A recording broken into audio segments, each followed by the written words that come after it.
مزدوروں کے حقوق کی جد و جہد میں سرگرم عمل۔ پاکستان اسٹیل لیبر یونین پاسلو کے تحت پاکستان اسٹیلز کے 9,000 سے زائد ملازمین کی جبری برطرفی، بے روزگاری اور ادارے کی نجکاری کے خلاف کراچی پریس کلب پر زبردست احتجاجی مظاہرہ کیا گیا۔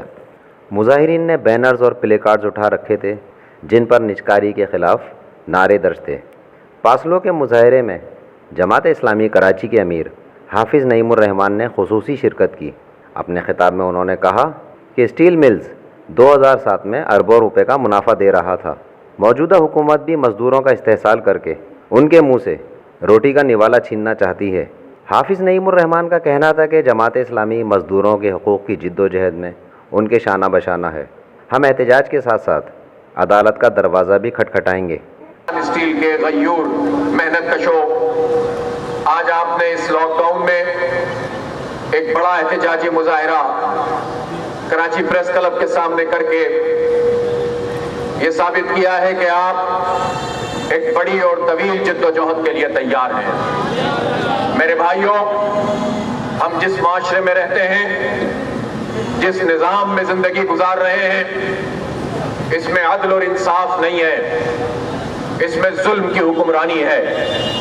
جو حکمران ٹولہ ہمارے سروں پر مسلط ہے، ان کی پارٹیاں بدلتی رہتی ہیں، ان کے نام آگے پیچھے ہوتے رہتے ہیں، یہ ایک طبقہ ہے جو ہمارے اوپر حکمرانی کرتا ہے۔ مظاہرے سے پاسلو اور اسٹیل ملز کی تمام ٹریڈ یونینز کے رہنماؤں نے اپنے خطاب میں کہا کہ ہم پر ہمیشہ ایک مخصوص طبقے نے حکمرانی کی ہے اور طاقت کے نشے میں دھت ہو کر عوام کو لوٹا۔ کر رہا ہے۔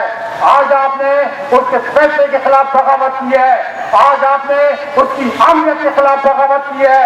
وہ جن سائے کے پیچھے صرف وزیر اعظم ہاؤس سے بیٹھا ہوا ہے، آج وہ جس قوتوں کے سارے بیٹھا ہوا ہے، وہ دھرنا اس نے نہیں دیا تھا کہ تم نے ہمارے پیٹ میں خنجر مارنا ہے۔ میں حکومت وقت کو یہ بتا دینا چاہتا ہوں کہ فوراً یہ فیصلہ واپس لیا جائے، نہیں تو یہ ہم سماجہ مسجد کے اندر یہ اسلام آباد تک بھی جائیں گے انشاءاللہ تعالیٰ، اور تمہارے حوالے تک جائیں گے اور تمہیں اپنی اصلیت بتائیں گے۔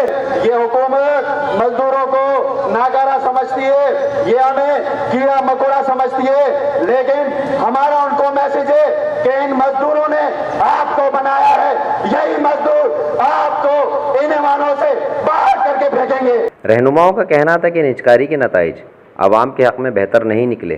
پی ٹی سی ایل اور کے الیکٹرک جیسے منافع بخش اداروں کو فروخت کر کے عوام کا استحصال کیا گیا۔